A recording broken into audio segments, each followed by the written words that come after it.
Memorial kompleksi bu illər ərzində Bakıda da qurula bilərdi.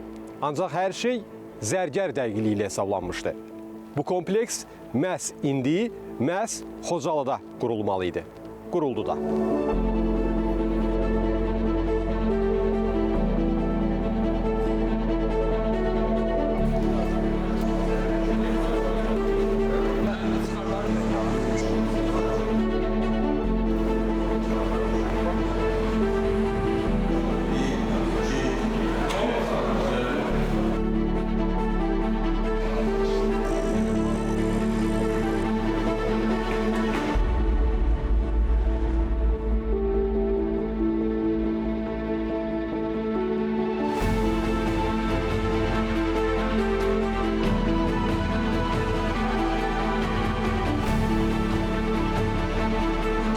Üç evladım, bir baldızım. Bacım balalarım işədə qalıbdı. Hələ ki onların bir cəmalları, bir cəsədləri tapılmayıbdı. 34 ildir ki gözümüz yollardadır. Xocalı bizim de yaralı yerimiz. Nəinki bizim, bütün Azərbaycan xalqı, bütün dünya Azərbaycanlıların yaralı yeri. Qardaşım ailəsi hiç uşağı yoxdur. Yəni bu günə qədər hala tapılmayıbdı yəni. Bir tərəfdən kədər olsa da bir tərəfdən sevindirici odur ki, bu torpaqlarımız bütün hamısı işğaldan azad olundu.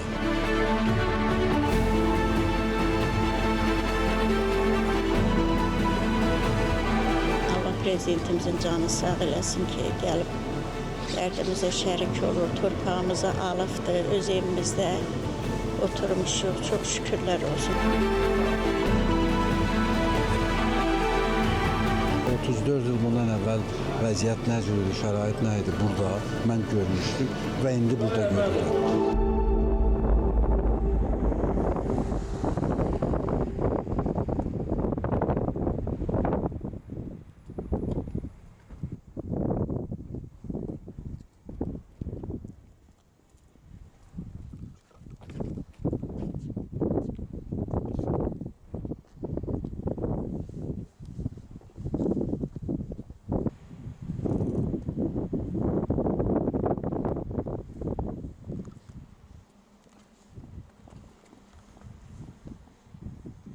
Prezident İlham Əliyev memorialın önünə əklil qoydu.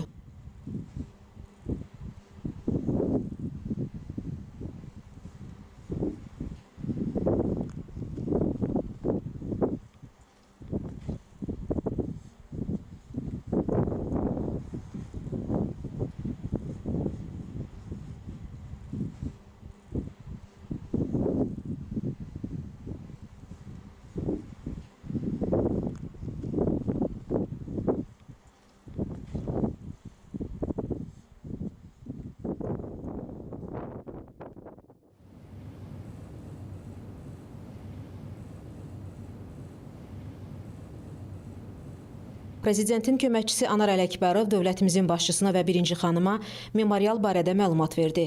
Qeyd edək ki, Xocalı soyqırımı memorialı Prezident İlham Əliyevin 2025-ci ilin fevralında imzaladığı sərəncama əsasən Xocalı faciəsi qurbanlarının xatirəsinin əbədiləşdirilməsi, tarixi həqiqətlərin gələcək nəsillərə çatdırılması və milli yaddaşın qorunması məqsədi ilə yaradılıb. Layihə Heydər Əliyev Fondu tərəfindən hazırlanan konsepsiya əsasında reallaşdırılıb. Memorialı 4 tərəfdən əhatə edən monolit Xocalı sakinlərini soyqırımından qorumağa çalışan rəmzi əllər formasında layihələndirilib. Xocalı soyqırımı qurbanlarının xatirəsinə ehtiram əlaməti olaraq memorialın həyətində qış fəslinin sonunda çiçək açan və yazın müjdəçisi olan badam ağacları əkilib. Bu illər ərzində Xocalıya ədalət kampaniyasının rəmzi də badam çiçəyi seçilib və bu təsadüfi deyil. Badam çiçəyi Xocalıda 1992-ci ilin fevral ayında törədilmiş soyqırımına münasibətdə ədalətin təmin olunmasını əks etdirir. Memorial 4 bölmədən ibarətdir. İlk 2 bölmədə Xocalı soyqırımı qurbanlarının xatirəsini yaşadan ekspozisiya zalı yaradılıb. Ekspozisiya ziyarətçiləri faciənin siması installyasiyası ilə qarşılayır. Rəşad Ələkbərov və Azər Rüstəmovun müəllifləri olduqları installyasiya 1992-ci il fevralın 25-dən 26-sına keçən gecə baş vermiş soyqırımının qurbanlarını, qətlə yetirilmiş dinc sakinləri, məhv olmuş ailələri canlandırır. Memorialın tavanı boyu uçuşan göyərçin maketləri isə bütün dünyaya sülh arzulayan Xocalının faciə zamanı qətlə yetirilmiş günahsız sakinlərinin xatirəsinə ehtiram əlamətidir.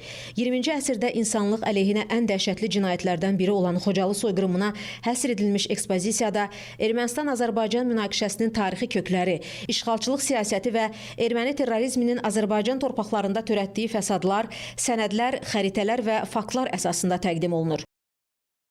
Burada Xocalı qədim sivilizasiyanın izləri, Xocalı soyqırımı bəşəriyyətə qarşı cinayətdir. Xocalını unutma adlı ekspozisiyalarda Xocalının tarixi, işğalın coğrafiyası, münaqişənin xronologiyası, beynəlxalq hüquq normalarının pozulması, bəşəriyyətə qarşı törədilmiş ən qanlı cinayətlərdən biri olan Xocalı soyqırımı barədə məlumatlar və ümummilli lider Heydər Əliyevin soyqırımına verdiyi siyasi, hüquqi qiymət nümayiş olunur. Ekspozisiya zalındakı Xocalı maketində faciə günü yaşanan dəhşətlərə dair məlumatlar interaktiv formada təqdim olunur. İkinci ekspozisiya zalında Sərxan Hacıyevin Bir gecənin içində səssiz qalan evlər installyasiyası və faciə zamanı tamamilə məhv edilmiş 8 ailənin taleyi, insanlıq əleyhinə yönəlmiş cinayət nəticəsində bir gecədə yarım qalan həyatlar, arzular, sükuta qərq olan uşaq gülüşləri süni intellektlə hazırlanan video vasitəsilə təqdim edilir. Ekspozisiya zalında Prezident İlham Əliyevin Xocalı həqiqətlərinin beynəlxalq səviyyədə tanıdılması üzrə apardığı ardıcıl siyasət, Heydər Əliyev Fondunun prezidenti Mehriban Əliyevanın təşəbbüsü və rəhbərliyi ilə fondun Xocalı soyqırımı qurbanlarının xatirəsinin yaşadılması və ədalətin bərqərar olması istiqamətindəki fəaliyyəti, müxtəlif dillərdə hazırlanan nəşrlər və informasiya materialları, Heydər Əliyev Fondunun vitse-prezidenti Leyla Əliyevanın təşəbbüsü ilə başladılan Xocalıya Ədalət beynəlxalq kampaniyası çərçivəsində görülən işlər və onun fəal iştirakı ilə bu sahədə həyata keçirilən tədbirlər əks etdirilir. Xocalıya Ədalət beynəlxalq kampaniyası çərçivəsində soyqırımı qurbanlarının xatirəsinə bir sıra ölkələrdə ucaldılmış abidələrin maketləri də burada sərgilənir. Ekspozisiya 44 günlük vətən müharibəsinə və dövlət suverenliyinin bərpasına dair məlumatlar, böyük qayıdış və viran edilən Xocalı yenidən dirçələcək ideyası ilə tamamlanır. Memorialın növbəti bölməsində rəsmi tədbirlərin və anım mərasimlərinin keçirilməsi üçün nəzərdə tutulan akt zalı var. Xocalı soyqırımı memorialı memarlıq və ideya baxımından milli yaddaşın qorunmasına xidmət edən məkandır. Xatırladaq ki, 1992-ci il fevralın 25-dən 26-sına keçən gecə Ermənistanın hərbi birləşmələri keçmiş Sovet ordusunun Xankəndi şəhərində yerləşən 366-cı moto atıcı alayının iştirakı ilə Xocalıda dəhşətli soyqırımı törədib. Faciə zamanı 613 nəfər qətlə yetirilib. Onların 63 nəfəri uşaq, 106 nəfəri qadın, 70 nəfəri ahıl insan olub. Hərbi təcavüz nəticəsində 8 ailə tamamilə məhv edilib, 25 uşaq hər iki valideynini, 132 uşaq isə valideynlərindən birini itirib. İşğaldan azad edilən Xocalıda ucaldılan memorial soyqırımı qurbanlarının xatirəsini daim yaşadacaq və tarixi həqiqətləri hər bir ziyarətçiyə çatdıracaq. Bugün xalqımız 20-ci əsrin ən dəhşətli qırğınlarından biri olan Xocalı soyqırımı qurbanlarının xatirəsini qalib ölkə, qalib xalq kimi yad edir. Xocalı qurbanlarının ruhları bugün şaddır. Müzəffər Ali Başkomandanın da dediyi kimi, onların qanı yerdə qalmadı. Onların qisası vətən müharibəsi zamanı döyüş meydanında alındı. Sonra Prezident İlham Əliyev memorialın xatirə kitabına ürək sözlərini yazdı.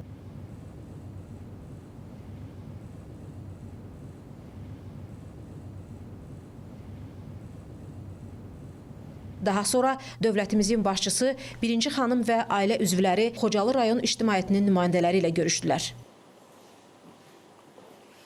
Əyləş.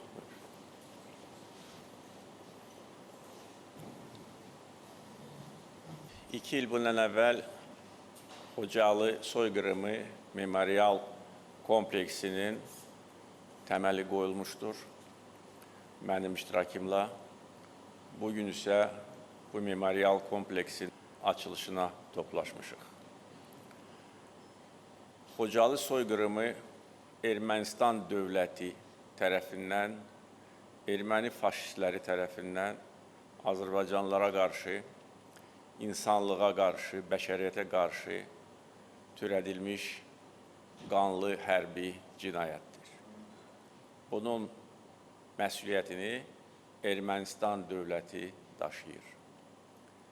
Bir gecə içində 600-dən çox günahsız mülki şəxs onlardan 106-sı qadın, 62 uşaq erməni faşistləri tərəfindən qəddarcasına qətlə yetirilmişdir.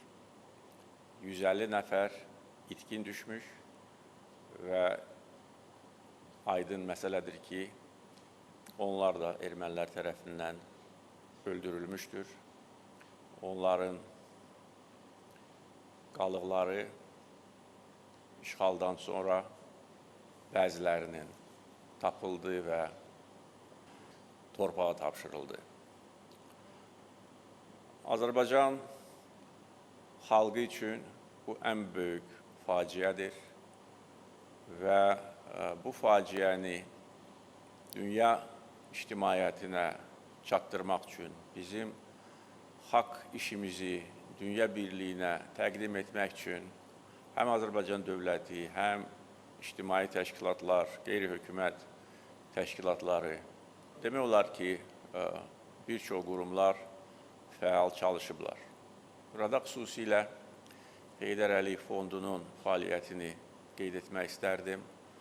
Fond yarandığından dərhal sonra Xocalıya ədalət geniş miqyaslı hərəkatına start verdi. Bu təşəbbüsü fondun vitse-prezidenti Leyla Əliyeva həyata keçirirdi. Dünyanın bir çox ölkələrində onun təşəbbüsü ilə son 20 il ərzində bir çox tədbirlər, təqdimatlar, simpoziumlar, konferanslar keçirilmişdir.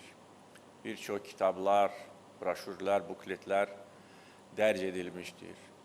Çünki Ermənistan dövləti və dünya ermənliyi və dünya ermənliyinin və Ermənistan dövlətinin arxasında duran dövlətlər bu qanlı faciəni örtbasdır etməyə çalışırdı. Hətta erməni təbliğatçıları Azərbaycanı bu faciədə günahlandırmağa çalışırdı. Və əgər biz öz haqq səsimizi ucaltmasaydıq, bugün bəlkə də dünyada Xocalı soyqırımı ilə bağlı həqiqətə uyğun olan məlumat olmayacaqdır. Məhz bizim təkidli səylərimiz nəticəsində artıq 20-yə yaxın ölkə Xocalı soyqırımı kimi rəsmən tanıyıb və bu proses davam etdirilir. Xocalı ədalət hərəkatının təsiri böyük olmuşdur. Yenə də deyirəm, biz ədalət tələb edirdik. Ancaq əfsuslar olsun ki, beynəlxalq təşkilatlar, dünyanın aparıcı ölkələri bizim bu faciəmizə biganə yanaşırdılar. Yenə də bildirmək istəyirəm, Ermənistan dövlətinin törətdiyi bu qanlı cinayəti örtbasdır etməyə çalışırlar. Biz isə ədalətə doğru addım-addım irəliləyirdik. 20-yə yaxın ölkənin Xocalı soyqırımını rəsmən tanınması bir addım idi. Vətən müharibəsi və şanlı zəfərimiz ikinci addım idi. Xocalı şəhərinin 2 il yarım bundan əvvəl işğaldan azad edilməsi isə son addımlardan biri idi. Və nəhayət, axırıncı addım bu yaxınlarda Bakıda keçirilmiş hərbi cinayətkarlar onlara qarşı olan məhkəmə prosesi idi və Xocalı soyqırımını törətmiş, əli Azərbaycan xalqının qanına batmış quldurlar məhkəmə qarşısında cavab verməli oldular. Vətən müharibəsi və antiterror əməliyyatı nəticəsində hərbi cinayətkarların bir hissəsi Azərbaycan Silahlı Qüvvələri tərəfindən məhv edilmişdir. Bir hissəsi isə xüsusilə müxtəlif dövrlərdə separatçıların liderləri sayılan ünsürlər saxlanılmış və məhkəmə qarşısına gətirilmişdir. Bax, bu ədalətin tam təntənəsidir. Biz ədaləti özümüz təmin etdik. Xalqımız bir yumruq kimi birləşərək həm 2020-ci, həm 2023-cü illərdə böyük qəhrəmanlıq göstərmişdi. Silahlı qüvvələrimizin peşəkarlığı, fədakarlığı, rəşadəti hesabına biz ədaləti özümüz təmin etdik. Və əlbəttə ki, hərbi cinayətkarları ədalət məhkəməsinə gətirmək və ədalətli məhkəməni təşkil etmək, yenə də deyirəm, bizim ədalətimizin son nöqtəsi idi. Və dünyada nadir halda ölkələr tapılar ki, həm ədalətli müharibədə tam və mütləq qələbə qazansın, həm öz ərazi bütövlüyünü və suverenliyini hər qarış torpağı azad edərək özü təmin etsin və müharibə cinayətkarlarını məhkəmə qarşısına gətirsin. Bunu biz etdik. Azərbaycan dövləti, bizim iradəmiz, deyə bilərəm ki, əyilməz iradəmiz bunu təmin etdi. Nə qədər bizə işğal dövründə təzyiqlər olub, təhdidlər olub, bunu Azərbaycan ictimaiyyəti yaxşı bilir. Həm işğal dövründə bizə ünvanlanan siqnallar ki, reallıqla barışmaq lazımdır. Azərbaycan öz torpaqlarını azad edə bilməyəcək. Böyük dövlətlər, Ermənistanın havadarları buna imkan verməyəcək. Azərbaycan ordusu döyüş meydanında qələbə qazana bilməyəcək və bu kimi uydurulmuş şayələr həm geniş informasiya məkanına ötürülürdü, həm Azərbaycan rəhbərliyinə müxtəlif kanallar vasitəsilə çatdırılırdı. Amma bizim iradəmizə təsir edə biləcək heç bir qüvvə yox idi. Və bunu dəfələrlə biz bəyan etmişdik. İşğal dövründə həm mötəbər beynəlxalq kürsülərdən, eyni zamanda o vaxtki köçkünlərlə keçirdiyim çoxsaylı görüşlər əsnasında bildirirdim ki, biz işğalla barışmayacağıq və danışıqlar yolu ilə məsələ həll olunmazsa, hərbi yolla ərazi bütövlüyümüzü bərpa edəcəyik. Və belə də oldu. Və birinci dəfə prezident vəzifəsinə seçiləndən sonra and içmə mərasimindəki çıxışımda da bildirmişdim ki, bu bizim üçün əsas məsələdir və ərazi bütövlüyümüz tam bərpa edilməlidir. Hazırlıq dövrü çox çəkdi. Bu da təbiidir. Çünki güc yığmalıydıq, güc toplamalıydıq. Beynəlxalq müstəvidə öz haqq işimizi təsdiqləməliydik. O cümlədən erməni dövlətinin hərbi cinayətləri haqqında məlumatı çatdırmalıydıq. Xocalı soyqırımı ilə bağlı həqiqətləri çatdırmalıydıq və çatdırmışıq. Son illər ərzində bir çox beynəlxalq təşkilatlar məcburiyyət qarşısında bizim mövqeyimizi, ədalətli mövqeyimizi dəstəkləyən qərar və qətnamələr qəbul etmişdir. Bu, Ermənistan-Azərbaycan münaqişəsinin həllinin hüquqi əsasını təşkil etmişdir. Biz bir çox ölkələrlə sıx ikitərəfli münasibətlər qurduq. Bir çox ölkələrlə strateji tərəfdaşlıq münasibətlərini qurduq. Bu da beynəlxalq müstəvidə Azərbaycan həqiqətlərini, Qarabağ münaqişəsi ilə bağlı olan həqiqətlərini çatdırmaq üçün imkan yaratmışdır. Güclü, heç kimdən asılı olmayan iqtisadiyyat qurduq. Güclü ordu qurduq. Həm ordumuzun peşəkarlığını artırdıq. Eyni zamanda əldə edilən gəlirlər hesabına silah-sursat texnika aldıq.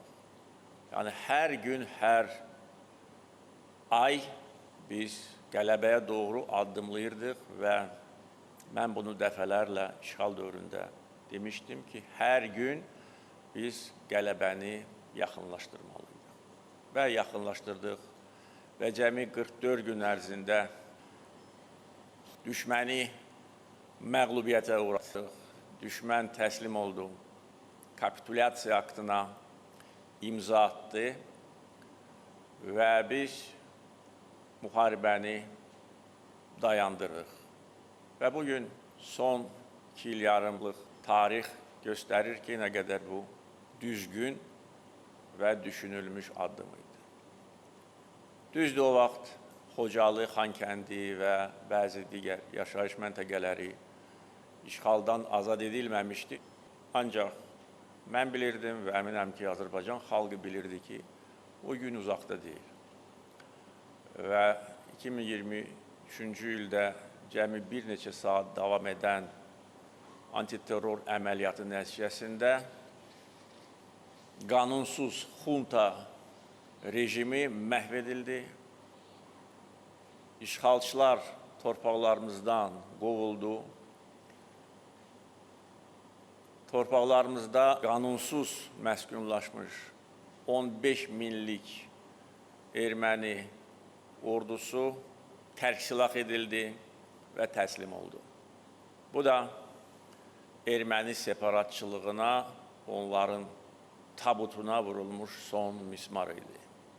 Və Xocalıya ədalət məhz o vaxt təmin edildi. Və bugün memorial kompleksin açılışı, məhz Xocalıda açılışı bu ədalətin təntənəsidir. Çünki mən bunu təməl qoyma mərasimində demişdim. 2 il bundan əvvəl Xocalılarla birlikdə bu kompleksin təməlini qoyduq. O vaxt demişdim ki, Heydər Əliyev fondu tərəfindən bu layihə çoxdan hazır idi. Və necə var, necə tikilib, belə də nəzərdə tutulmuşdu. Yer də seçilmişdi Bakıda.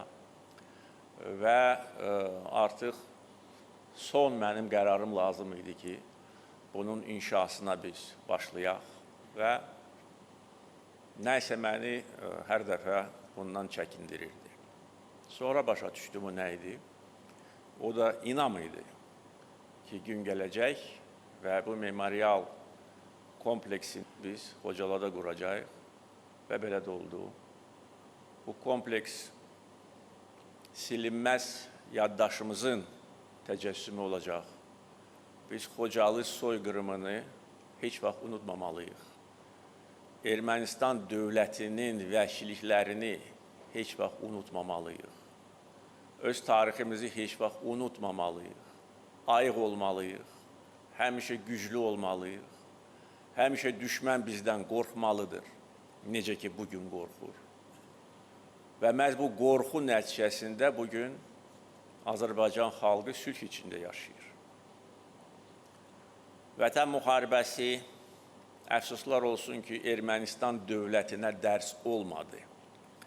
Halbuki 2020-ci ilin zəfərindən sonra dəfələrlə müxtəlif yollarla Ermənistan rəhbərliyinə biz öz mövqeyimizi çatdırmışdıq.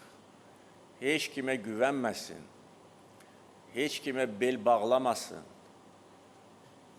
Xarici ölkələrin hərbiçiləri bizim torpağımızda bizim icazəmizlə müvəqqəti olaraq yerləşiblər. Əgər kimsə hesab edir ki, bu bizi nədənsə çəkindirəcək, səhv edir. Dəfələrlə Ermənistan tərəfinə xəbər göndərmişdik ki, separatçılığa son qoyulsun. Qanunsuz xunta rejimi fəaliyyətini dayandırsın. Qarabağ torpağında yaşayan ermənilər Azərbaycan vətəndaşlığını qəbul etsin. Bunu dəfələrlə bildirmişdik. Hətta internet vasitəsilə reinteqrasiya proqramını təqdim etmişik. Amma biz adekvat cavab almamışıq. Əksinə, separatçılar və onların arxasında duran qüvvələr daha da azğınlaşmışdı. 2020-ci ilin zəfərindən 23-cü ilin antiterror əməliyyatına qədər bax buraya dəfələrlə qanunsuz xarici dövlətlərin nümayəndələri gəlmişdir. Bu ölkələri heç bugünkü mərasimdə heç onların adlarını çəkmək istəmirəm. Separatçılara ürək dirək vermək üçün, onları bizə qarşı yenə də təhrik etmək üçün, Azərbaycan dövlətini, dövlətçiliyini saymamaq üçün separatçılara tövsiyələr verilirdi, silahlar göndərilirdi, minalar göndərilirdi. Hesab edirdilər ki, burada məskunlaşan xarici dövlətin kontingenti bizi nədənsə çəkindirəcək. Heç nədən bizi çəkindirə bilməzdi və bir neçə saat ərzində davam edən antiterror əməliyyatı bunu bütün dünyaya göstərdi. Bizim iradəmizə qarşı çıxanın başı əziləcək. Bugün bu memorial kompleksin açılışında Xocalı sakinləri iştirak edir. Onların demək olar ki, hər birisi öz yaxınlarını, qohumlarını, doğmalarını itirmişlər. Uzun illər ərzində bu ağrı ilə, bu kədərlə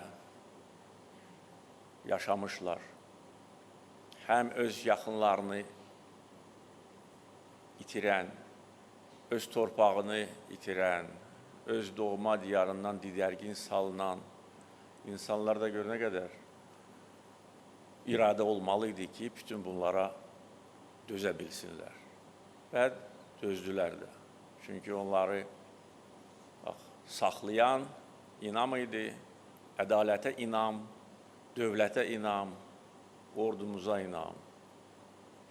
Və bugün bu memorial kompleksin timsalında biz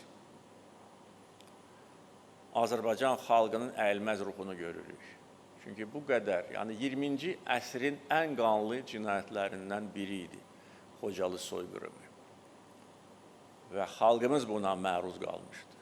30 il ərzində ədalətsizliklə üzləşən xalqımız həm öz mənliyini saxladı, ləyaqətini saxladı, inamını saxladı və bugün biz bu memorial kompleksin açılışında iştirak edərkən bir də deyirik ki, bugün Azərbaycan dövləti o qədər güclüdür ki, heç kimin ağlına bizə qarşı hər hansı bir təhribat törətmək gəlməsin. Artıq Azərbaycan 92-ci ilin Azərbaycanı deyil. Bugün dövlətimiz güclü dövlətdir, özünü müdafiə etməyə qadir olan dövlətdir.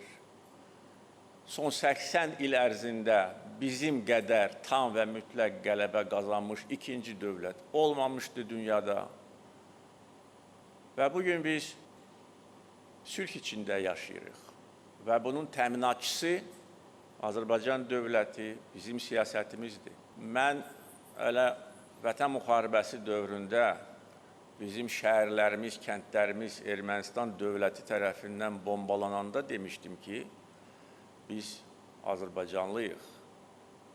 Biz müharibəni də müharibənin qaydaları əsasında aparırıq və aparacağıq. Heç vaxt ermənilərdən fərqli olaraq günahsız əliyalın mülki əhaliyə qarşı müharibə aparmamışıq. Və bu bizim xalqımızı daha da ucaltdı. Və bugün xalqımıza, dövlətimizə olan hörmət o cümlədən məhz buna görədir. Və o vaxt mən demişdim ki, biz qisasımızı döyüş meydanında alacağıq, aldıq da. Bütün şəhidlərin qisası alındı və bütün şəhidlərin doğmaları, yaxınları üçün bu müəyyən təsəllidir. Allah bütün şəhidlərimizə rəhmət eləsin. Biz onların xatirəsini qəlbimizdə əbədi yaşadacağıq.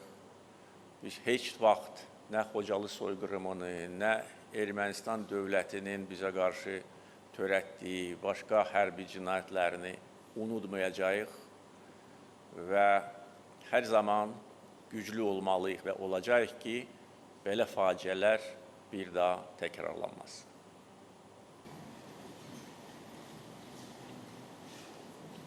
Çıxış üçün söz verilir Nərgiz Mahmudovaya.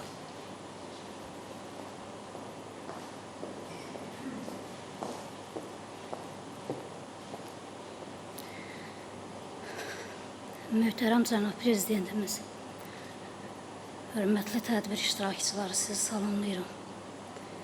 Mən də o faciəni 9 yaşımda yaşamışam. 1992-ci il fevral ayının 25-dən 26-sına keçən gecə qəddar ermənilər tərəfindən Xocalı faciəsi baş verdi. Həmən vaxt mən ailəmlə birlikdə evimizdəydik.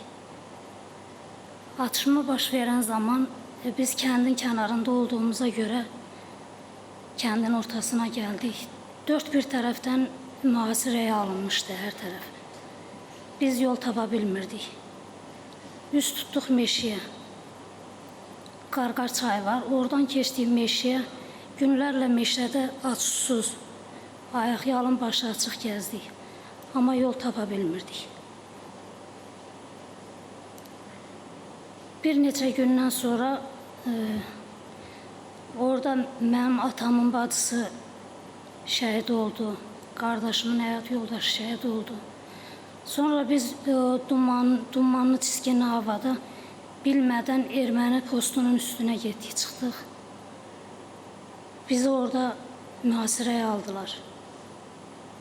Erməni cəllatları əllərində avtomat yaxınlaşdılar. Əmr elədilər ki, əllərinizi qaldırın. Mən qorxudan əlimi qaldıra bilmədim. O gəldi, mənim əllərimi avtomatla qaldırdı. Atam onlara nə qədər yalvardı ki, bu qadınları boşda yetsin, mən aparın, öldürün. Onlar ona baxmadı. Bizi apardılar, tövlə var idi, tövləyə yığdılar. Biz getdik ki, bizi Xocalılardan orada əsir, bizdən əvvəl də əsir götürüblər. Bizim ən ağır, ən pis günlərimiz elə həmən bax o gündən sonra başladı. Yəni orada olan Xocalılarımıza olunmazın işgəncələr verdilər. Atamı gözümün qarşısında döyməkləri, dişlərini çəkmələri, bu 9 yaşlı bir körpənin gözü qarşısında oldu. Bu günlərlə belə davam edəndən sonra biz dəyişildik, Ağdama gəldik, gətirdilər. Orada bizə ilkin tibbi yardım göstəriləndən sonra bizi gətirdilər Bakıya. 3 aydan artıq xəstəxanada yatdıq. Don vurma nəticəsində ailə üzvümüzdən 5 nəfərin ayağı kəsildi. 2-ci qrup həlilik.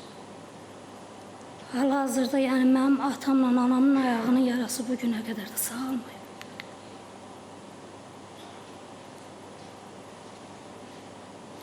Cənab Prezident, bizim burada olmağımızın əsl səbəbi sizsiniz. Sizə özlərin təşəkkürümü bildirirəm. Ailə üzvlərinizə dərin təşəkkürümü bildirirəm. Allah sizləri qorusun, Allah sizləri var eləsin. Allah şəhidlərimizə rəhmət eləsin. Diqqətiniz üçün çox sağ olun.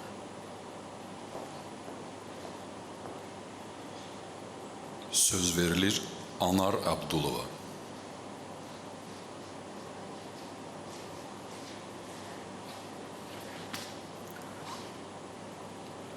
Möhtərəm cənab prezident, hörmətli tədbir iştirakçıları. Hər birinizi doğma Xocalımdan salamlayıram və qürurla hər birinizi salamlayıram. Mən də həmin gecə, həmin gün 9 yaşım var idi. Xocalını tərk edərkən ailə üzvlərimizlə Xocalını tərk etdik və insanlar Ağdama doğru bir ümid işığı ilə yollandılar. Lakin insanları qarşıda nələrin gözlədiyini bilmirdilər. Erməni cəllatları Xocalı sakinlərinə amansız divan tutdular.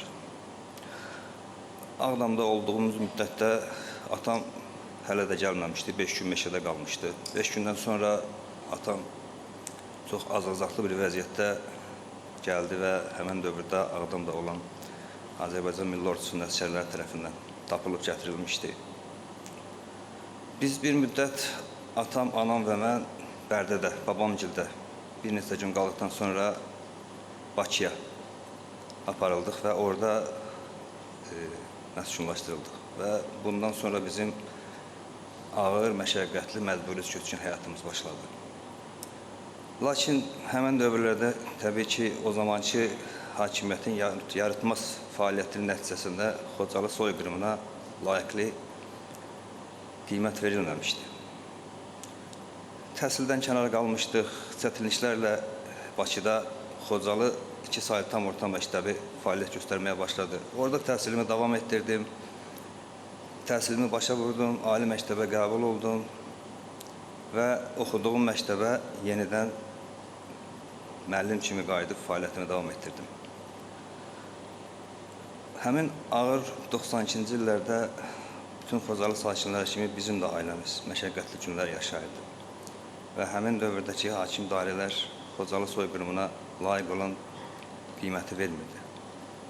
Lakin ulu öndərimiz Heydər Əliyevin yenidən Azərbaycana qayıtmasından sonra Xocalı soyqırımına 94-cü ildə məhz layiqli siyasi qiyməti ulu öndərimiz verdi. Və bundan sonra biz dövlətimizin diqqət və qayğısını öz üzərlərimizdə hiss etməyə başladıq. Məhz həmin dövrdən sonra Xocalı soyqırımının tanıtması Xocalı Ədalət kampaniyası çərçivəsində Leyla xanımın başçılığı altında bütün dünya ölkələrinə tanıdılmağa başladı. Və bu da bizi çox sevindirirdi ki, artıq Xocalı həqiqətləri dünya dövlətləri tərəfindən tanınmağa başlayır. Və bu gün də sevindirici haldır ki, dünyanın bir çox ölkələri Xocalı soyqırımını, Xocalı həqiqətlərini tanımaqdadır. Cənab Prezident, sizin fəaliyyətiniz nəticəsində işğaldan azad olmuş torpaqlarımızda bugün canlanma baş verir. Bugün azad olmuş torpaqlarda insanlar böyük qayıdış proqramına əsas olaraq qayıdırlar və biz də öz doğma Xocalımıza qayıtmışıq. Lakin təəssüf hissi bildirmək istəyirəm ki, mən çox arzu edərdim ki, atamla dönüm bu torpaqlara. Lakin bu qismət olmadı. Atamın timsalında Xocalıda, yəni Xocalı vətən həsrəti ilə dünyasını dəyişmiş bir çox insanlar bu torpaqlara təəssüf ki, qayıda bilmədilər. Lakin buna baxmayaraq biz buradayıq, biz qayıtmışıq, biz həmən dünyasını dəyişmiş insanların yurtlarına, ata yurdumuza qayıtmışıq və onların sönmüş ocaqlarını alovlandırmaqdayıq. Mən də sizin böyük qayıdış proqramı əsasında 2025-ci il aprel ayında doğma yurduma Xocalıma qayıtdım və öz sevimli peşəmi, müəllimlik sənətimi burada, öz doğma məktəbimdə yenidən davam etdirirəm və biz Xocalılar sizə böyük minnətdarlığımızı bildiririk. Bu hissləri, bu qüruru bizə yaşatdığınız üçün sizə dərin təşəkkürümüzü bildiririk və sizə, ailə üzvlərinizlə müqəddəs Ramazan ayında Allahdan, uca yaradandan sizə uzun ömür, can sağlığı arzu edirəm. Diqqətiniz üçün təşəkkür edirəm.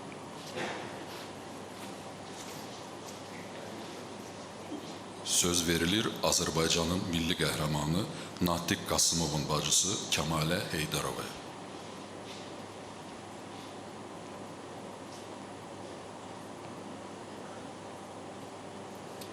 Əziz Prezidentimiz, hörmətli tədbir iştirakçıları, hamınızı salamlayıram ürəkdən. Mən öz ailəmiz adından, öz adımdan, şəhid anaları adından bu Xocalı soyqırım memorial kompleksində iştirak elədiyim üçün çox sevinirəm, qürur hiss edirəm. Çox sağ olun ki, dəvət etmişsiniz, bu sevinci bizə yaşadırsınız. Mən Xocalı torpağına ayaq qoyanda o hissləri nə demək mümkün deyil. Çünki bu torpaqda mənim qardaşım Natiq Qasımov döyüşüb.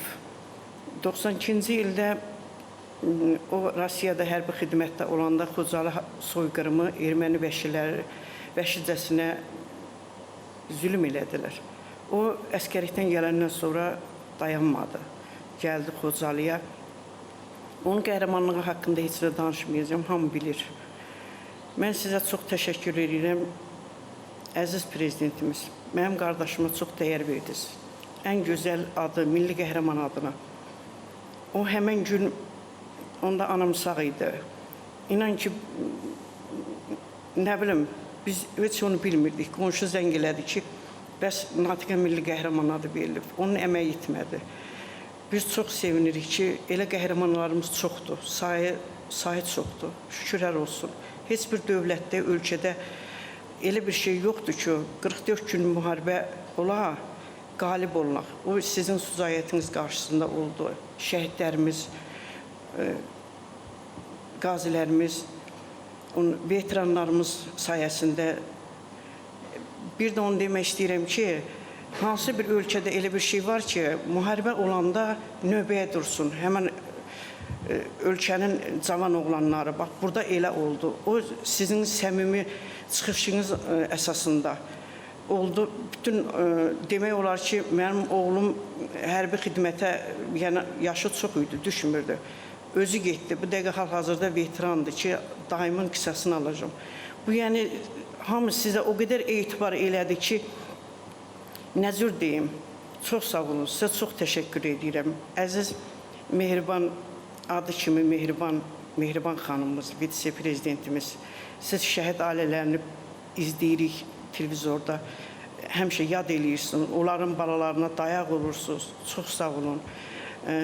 Gözəl qızım Leyla xanım, ayın əvvəlində bizim Gəncə səfərinə gələndə bizim qonağımız oldu. Biz çox sevindik, ailəmiz çox sevindi. İnan ki, sevincimizin həddi hüdudu yox idi. Biz çox xahiş elədik ki, Leyla xanıma bizim sevincimizi, təşəkkürümüzü prezidentimizə çatdırasınız.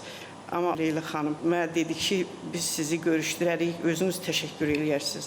Bu sevinci bizə yaşatdınız. Çox sağ olun Leyla xanım.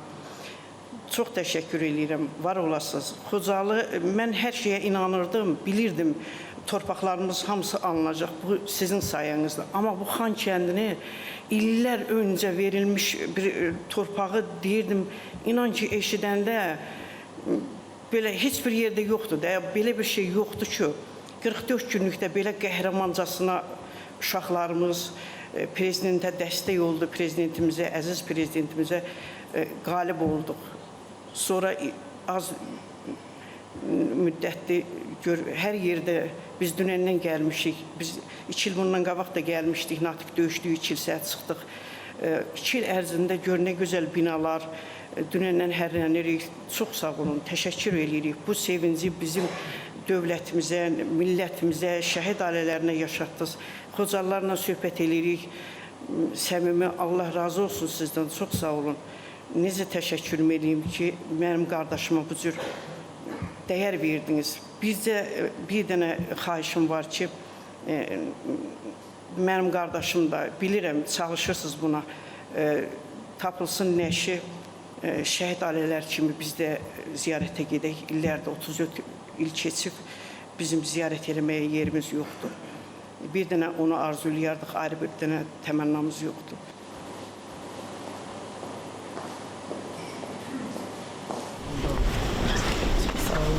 Bize bu sevinci yaşattığımız gurur duyuyoruz sizinle. Hemşehrilerden size değil. Razı olardınız ki, mən sizin boynunuzu qucaqlayıb, sizin üzünüzdən mən öpərdim. Nəyə görə ki, 2011-ci ildə siz mənim evimdə çıxış eləmişsiniz ki, siz orada, siz mənə söz verdiniz ki, vaxt gələcək ki, torpaqlarımız alınacaq ki, sizə bundan da gözəl evlər tikiləcək ki, Allah sizi qorusun. Allah sənin balalarını, ailəni qorusun. Allah mərdum azarlardan, düşmanlardan qorusun. Çox da sizlə fəxr edirəm. Xocalını istəməklə tərk eləyəndə, cənab prezident, biz həmişə Xocalılar solğun bir çiçəyə bənzəyirdik. Amma bugün sizin sayənizdə orada ordumuzun gücünə, şəhidlərimizin qanları, canları bahasına, gözəl Qarabağımızın, gözəl güşələrindən olan Xocalımız alındı və biz ora ayaq basanda mən hiss etdim ki, həmin solmuş o çiçəklərimiz artıq canlandı. Bugün sizə, ailənizə minnətdarıq. Bir şəhid gəlini kimi, Xocalının canlı şahidi kimi həmişə sizə minnətdarıq. Arxanızda dəstək. Çox sağ olun. Minnətdarıq. Çox sağ olun. Sizə minnətdarıq. Bizə göstərdiyiniz diqqətə görə bir şəhid ailəsi kimi söz təşəkkür edirəm. Allah sizi qorusun. Hər zaman var olun. Cənab sağ olun. Mən də şəhid bacısı kimi, şəhid evladı kimi öz təşəkkürümüzü bildirirəm sizə. Sağ olun, bizə bu qüruru yaşatmışsınız. Sağ olun.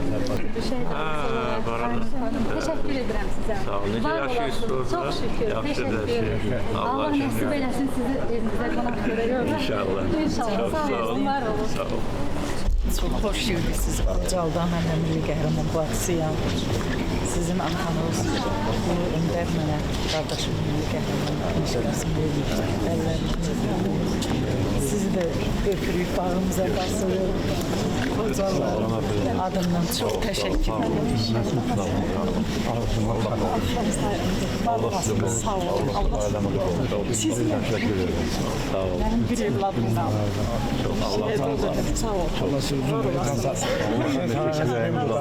Sağ olun. Mən şəxsən prezidentimlə görüşüm. Ağzıma çatdım. Sizin bir sözünüz. Mən dahi sözdür. Atamın vəslətini yerinə yetirdim.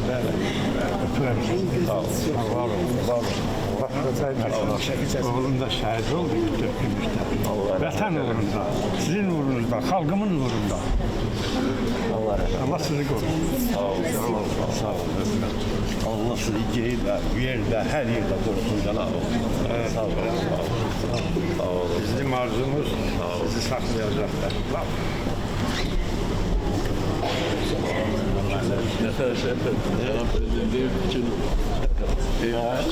Bu gece oradayım. Tebrik ederim. Tebrik ederim. Siz de gelecek yarın burada çay içeceğiz.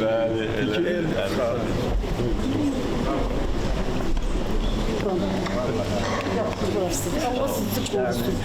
O qaralan ocağımızı alovlandırdınız. Sönük çırağımızı yandırdınız.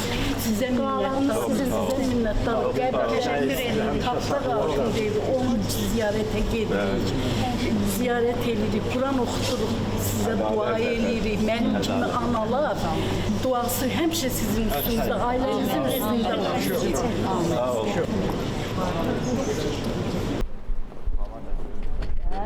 Bugün sevinirik. Cənab Prezident. Ben gelmiştim Şiiler'de. Sen temelini boyunda. Evet. Ama indi görün öyle bir şey yazmadım. Mən buradan çıxanda istəməyərəkdən 20 yaşında çıxdım. Yeni ailə qurmuşdum gənclərdən. Bugün mən 3 oğulla, 2 gəlinlə, 4 nəvə ilə qayıtmışam. Bəli, çox sevinirəm. Bəli, çox gözəl. Çox gözəl sizin sayənizdə cənab prezident. Ailənizə minnətdar, sizə minnətdar. Biz Xocalılar adından, ailəm adından sizə minnətdarıq. Sizin əziyyətiniz danılmazdı biz Xocalıların üzərində. Ben borcum. Artıqlaması ilə yerinə yetirildi. Xalqlı ömrlərimizin davamı. Bəli, davamısı. Allah sizə həmişə yar olsun. Xocalıların elə duasınla. Minnətdarıq. Çox xoş olduq ki, sizlə belə qarşılaşdıq. Bir üzümüz gülür, bir üzümüz kədər.